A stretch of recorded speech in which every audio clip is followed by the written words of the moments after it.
In this video, we will teach you what to do if you found someone collapsed. The initial assessment is called a primary survey. This is a quick, early assessment to establish how best to treat a casualty in order of priority. We can use the initials Dr. ABC or DRABC to remind us of the steps we need to follow. These initials stand for danger, response, airway, breathing, and circulation. So, when I see a casualty, first, I'm going to check for any danger to make sure it's safe for me to approach them. I don't want to become a casualty myself. Then I'm going to see if I can get a response from the casualty. As you approach, introduce yourself. Ask them questions to try to get a response.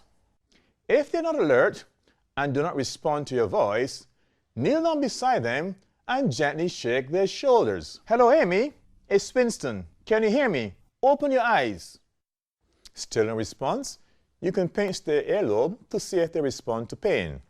Depending on how the casualty responds to you, will establish a level of response. We use the ABPU scale, and each letter can represent the casualty's level of response.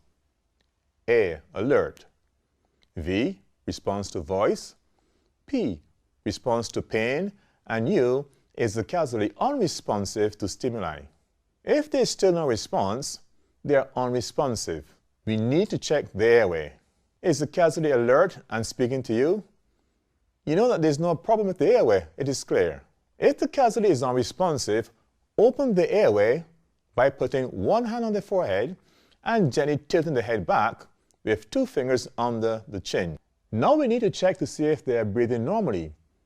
We do this by placing our ear and cheek over their nose and mouth, looking down the body to see if the chest rises and falls. We do this for 10 seconds.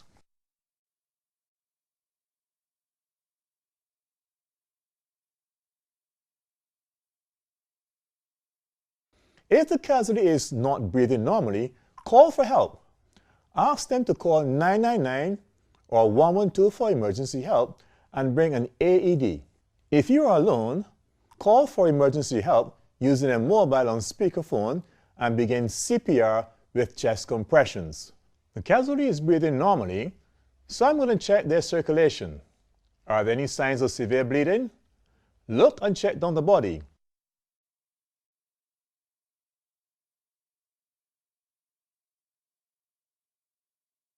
If you find severe bleeding, try to control the bleeding to prevent life-threatening shock. Call 999 or 112 for emergency help before continuing to treat the casualty.